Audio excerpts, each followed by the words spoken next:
Watch on the caution lap. Denny Hamlin in the 20. Ooh, whoa. You think he was trying to warm his tires up? Didn't see him out there? I kind of think something crazy. That's crazy right there. I can't believe Hamlin would have just turned into him. He might have been trying to swerve back and forth like he's doing now, Denny, and didn't see him and just run into him. 83 looking out for his teammate. Not going to take it. Going to go up there and let Denny Hamlin know that he didn't appreciate that little tap on his car. Yeah, I don't know. I don't know if Denny did that on purpose. Like Rusty said, it's almost crazy looking the way he may have been trying to weave. And all of a sudden, they're mixing it up down in the pits there. Boy, Keselowski's team is mad at the 20 team for swerving into him. A lot of heat right there. Tony Uri Sr. down there. Somebody's going to punch somebody. NASCAR officials trying to get in between these two teams.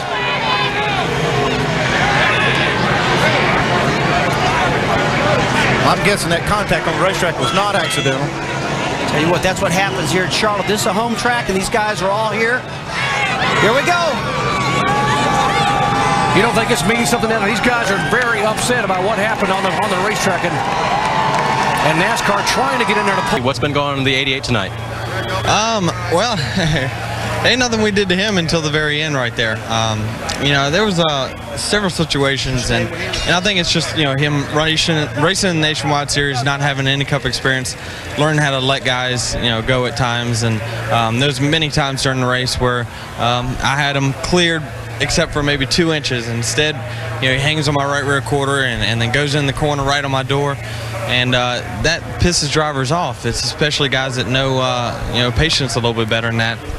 And you know, we had a position on him late in the race, and he came from the bottom all the way to the top and cut our nose off just to block us. And we just don't roll like that. It's not the thing to do. And you know, you learn one way or another. But then, you know, I was still fine with it. I wasn't gonna do anything. I was just gonna talk to him after the race, and then for some reason, you know, he picked my back tires up in the middle of 1 and 2, pulled up beside me, so I retaliated. So, you know, you throw a rock, I'm gonna throw a concrete block back. So you're gonna have to deal with it. You know, don't impress me by having your whole crew over here. You know, bring the driver over here and let us talk about it. All right, they certainly will talk at some point. Denny finished his second. Crew chief Dave Rogers has been called to the NASCAR trailer. In this race, this is what happened as the laps were closing down. The contact, Denny ends up into the wall. Yeah, Brad thought he had a run and enough room on the inside, but Denny was just driving his car back to as they were trying to go around the lap car. And then after the race, Denny just comes to pit road. Just a few moments ago. Whoa! Here we are, 3 wide. Keselowski runs it up high, down the backstretch. Here we go, Denny Hamlin, and it's Clint Boyer. Here comes Kyle. Hang on. Contact. Whoa! Brad says, excuse me, pardon me, I want to play through. Yeah, and here comes Kyle Busch. Oh, he turns Hamlin. Gets into Hamlin. Go low, come on, go low, go low. Look out, remember, these guys have history from before, and he keeps it off the wall. All right. Yeah, well, let's keep a camera on this, because I want to see what happens when the 20 and the 88 get together, guys. Yeah, it looks like this 88's in a hurry to get into the pits. Here comes Hamlin. We're going to keep an eye on all this. Yeah, I don't think that we're the only ones. Looks like NASCAR officials are around the 88 car. Denny is coming on down. We might want to get a camera here, fellas. They're coming up side by side on each other. There he is. Is he going to do anything? No. Pulls on by. So we'll find out if he has any words for Brad afterwards. I'm sure if we give him a camera and a microphone, he'll have a few words here.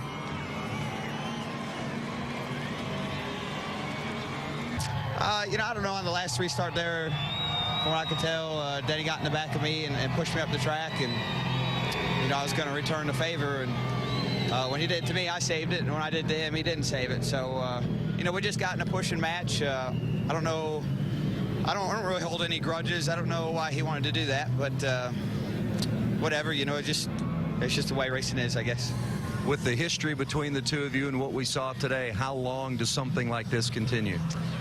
It doesn't to me. I was over it. I'm focused on running the 88 Dream Motorsports car and trying to run up front and chase down Carl and try to finish second in points. I haven't put any thought into it, and apparently he has.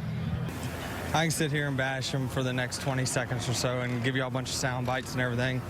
But I'm just happy I signed up for next week's nationwide race, and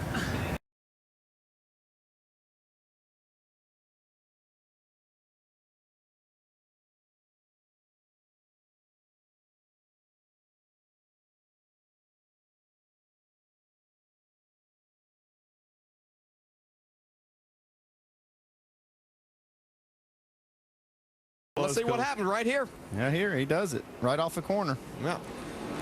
Not much doubt in what went on right there, guys. I guess we need to get a camera on the 11 car, and we see Carl Edwards on pit road.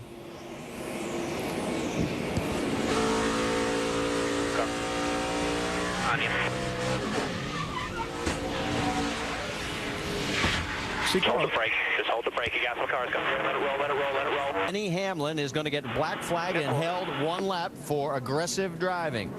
So it is going to cost him a chance at possibly winning this race. His best finish in 6 starts in 09 was 11th last week, and this isn't going to help it at all.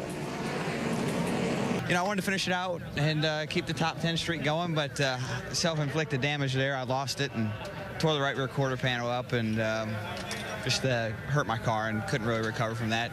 Nobody on my team's fault. I was just trying too hard. So wanted a stronger finish, but what you gonna do? One of the storylines we talked about coming into this race was some of the history between yourself and Denny Hamlin, and lap 35, he put the bumper on you. Just give us your reaction to what happened. Well, I mean, I kind of laughed in the car. I thought it was a little funny, but you know, I don't really hold any grudges, and I'm ready to move on. Hell, I've already moved on. So hopefully he feels the same way. I don't know. I got a feeling when he wakes up in the morning that on and off the racetrack, and I don't think spinning me is going to make him happy. So that's just my take on it, and I moved on. I'm okay. I'm not going to go out and wreck him or anything like that. Just going to go out and do my own thing. So Brad just said he has a feeling when you wake up in the morning you're not going to feel better about yourself. What do you think? I feel great right now. It was well worth it.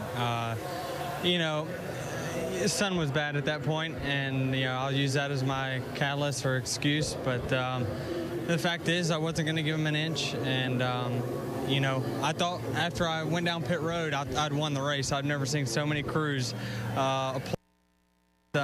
It just shows you all the cars that feel a little redemption anyway. But you know, we'll never be even in that sense. But you know, I just got to thank CJM for all that they've done, giving me this opportunity to race this weekend and, you know, pay back my debts. I know in listening to Brad Keselowski, it sounds like it's not getting across. There's no point because he's just kind of brushing it off. Do you think you're sending a message on behalf of the veteran drivers out here? I mean, you have to listen to the stands. I've never seen so many applause and everything in my entire life. And, you know, I think it's just everyone understands in this sport that it's a self-policing sport.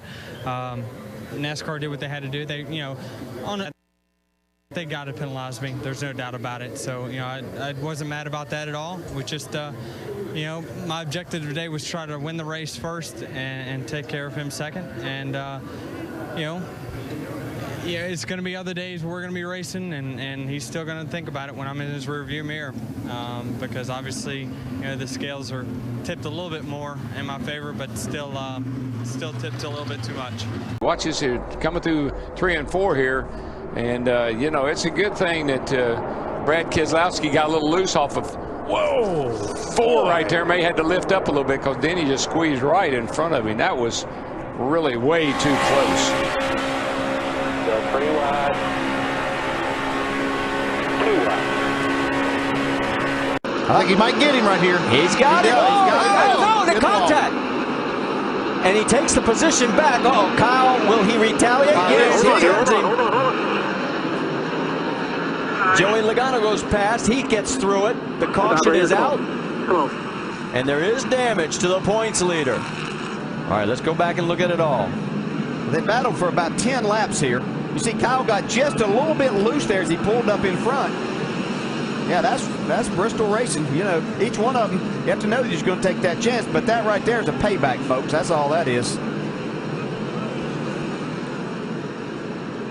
I had him cleared on the back, and I moved up in front of him, and instead of him doing an Earnhardt crossover move, he decided that he'd just run in the back of me and put me in the fence. So that's Brad Keselowski. So, you know, I went down to the next corner and dumped him.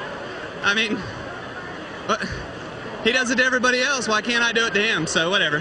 It's hard racing, man. You know, going for the win. You know, I was on the outside. He was on the inside. He got a great run through 1 and 2, and he did a good job. He got up, almost cleared me, and kind of took it for granted that I would lift to let him in line, and I didn't. So You know, that's his right. I'm not going to sit here and complain about it. We're going to go to work with our discount Dyer Dodge and try to beat him next week and the week after and every other week. Brad is watching the video right now, the replay of this. Brad, you're on probation. Do you think Kyle took advantage of that fact here tonight? Oh, yeah, absolutely. I mean, you know, I got my hands tied behind my back, but I'm not going to complain about it. We're just going to go to work and try to win races and win them the right way. What's up, Bristol? Oh, y'all are so loving. Thank you. Kyle Busch, driver of the number 18 Double Mint Camry, ready to win it again. Brad Keselowski, driver of the Penske Racing Dodge. Kyle Busch is... So he can, and especially, oh, look out! More than that. Yellowed out. I think Brad's going to be happy about that one. Just past start finish here.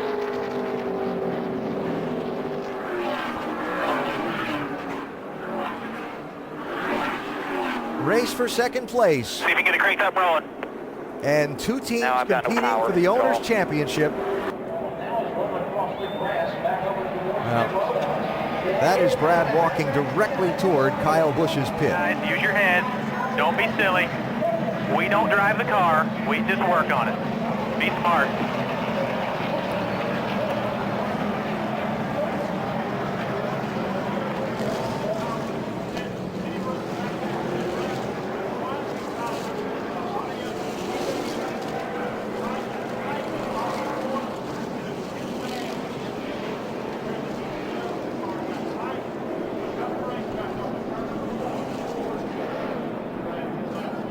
Well, you know, it was hard racing up until that, and it was good hard racing, Vince. That was probably going to be for the win. Without that yellow, it's doubtful the 18 would have made it on gas. Maybe it would, but the odds were in the favor of whoever's going to win the battle between me and Kyle. So I'm sure Kyle knew that. He didn't want me to race him hard, so he just dumped me down the straightaway. So, you know, I think that's pretty self-explanatory, and I'm not going to stand for it. So, and he's got a lot more to lose than I do. I guess that's the only good thing about now being in the chase. You know, there was a lot of moments where, you know, maybe I felt a little crowded, but there, the contact there that ultimately ended it, I just got real tight off of 4. I've been battling tight underneath them and behind them and everything else, and finally I thought I had a run, and I tried to stay in the gas so I could get a run on him and get to his quarter and side draft him down the front straightaway, and I got too tight, got inside his wake, and it just got too close to him, spun him out. So all in all, though, a good day for us. This Monster Energy Camry was fastest car there, that final run. Just got you know, got a little too close there one time and didn't give myself enough room, and then of course that last restart sucked. We know you two are fighting hard for this Owners' Championship here. Do you feel like you've complicated your life at all for the chase for the Sprint Cup? Well, Brad Keselowski dumped me at Watkins Glen, and I persevered and let him and Jimmy battle it out. I had an opportunity to wreck him a few times in the chase, and I was the bigger man.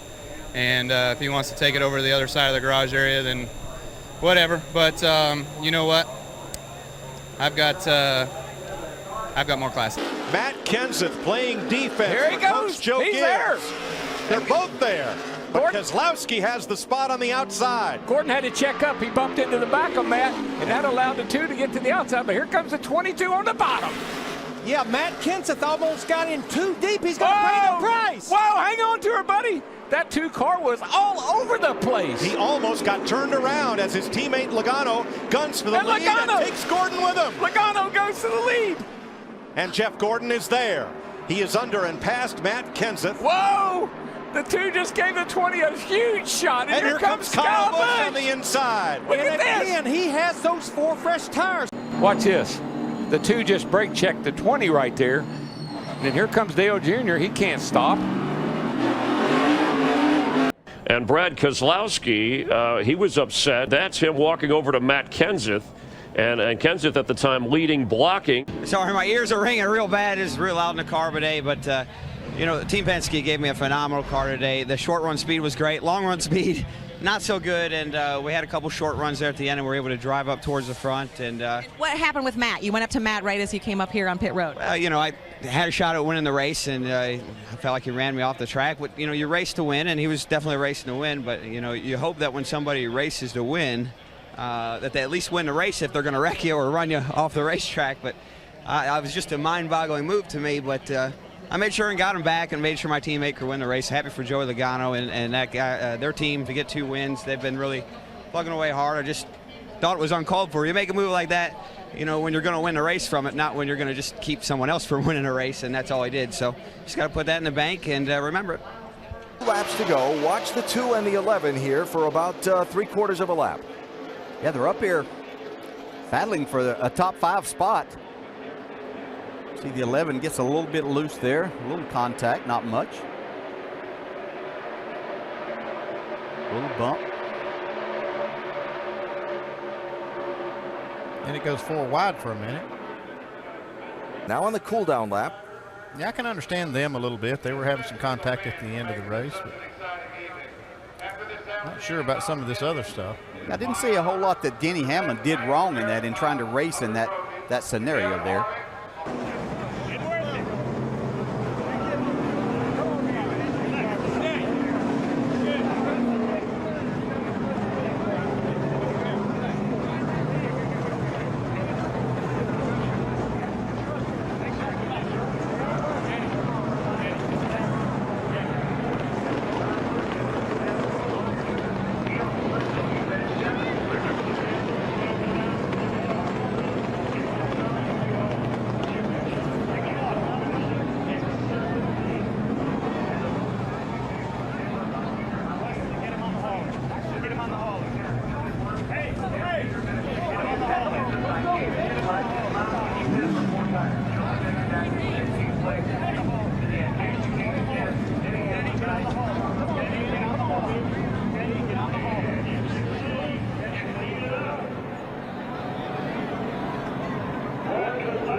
Yeah, we were on that green-white checker. We had Brad behind us. We knew he was going to be aggressive because it's his only shot, but it's, you know, he just ran right into us and knocked us up the racetrack. And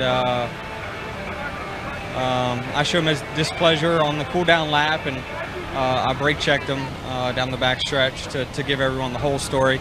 And then he tried to spin us out. Then we got to pit lane, and he just plowed into the 14 and the 20. 20, his belts were off. And he ran into him, and then ran into us again coming on pit road. Then he went through the garage and did burnouts, and he knocked somebody's transmission clear through somebody else's pit stall. So he was just out of control. And we're just, you know, we got to think about us here going forward. That's an important thing. But you know, NASCAR said no tolerance for stuff like that, and you got to just be a little bit more mature. But I'm proud of my FedEx Ground team. We didn't have the greatest car today, but we battled back, and we had a top 5 car there at the end, and just, you know, got knocked around on that restart. So that's unfortunate, but still an overall decent day for us. So with what NASCAR is telling you, this can't carry over, this has to stop here? NASCAR hasn't told me anything. They told me, don't go after him. You got too much to lose. If I would have wrecked, he would have been in big trouble. I'd been waiting for him, but he cost us 6 spots, but what goes around comes around. Cars stack up at the entrance to the pit road. That's the hit Matt Kenseth was talking about. And while doing that, Keselowski runs into the back of Tony Stewart, so then this.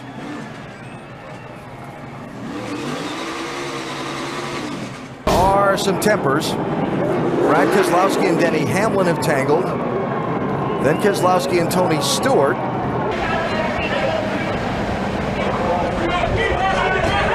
Well, look, more. That's Matt Kenseth. You hit me under yellow. You hit me under yellow. You hit me under yellow. Turn it loose. Turn it loose. Turn it loose. Turn it loose. Let it go, Paul. Let go.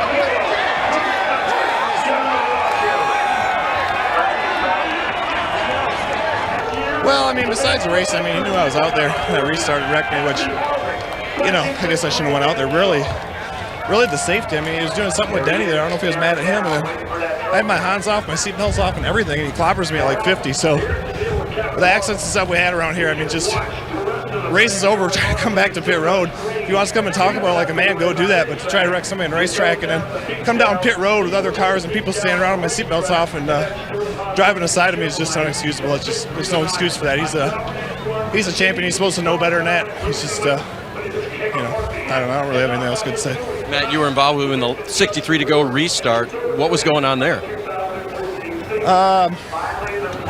On the restart, I just rolled outside of him in the dog leg, and he knew I was there and just ran me out of the room, ran me in the wall because he didn't want to get past, which I shouldn't have went there, but there's a lot of guys you can race like that, and they know you're there, and they'll give you the room, and he's usually one of them. He just, he did on purpose, just ran me in the wall because he didn't want to get past. Well, I think first off, Detroit Genuine Parts Ford was good today. We're probably going to have a 4th or 5th place run, and just didn't catch a break in so many different ways, but I'm really proud of running Team Penske. And then, you know, through just this whole sequence of events, you know, I think the 20 car gotten back at me on one of the restarts, just a racing deal. I wasn't mad at him, but when the last yell came out, he got the waiver on when he came by and swung at my car and tore the whole right front off of it. And when we were restarting 5th with no right front on it, we fell all the way back to 16th and ruined our day and gave us a big chase hurt, which is unfortunate.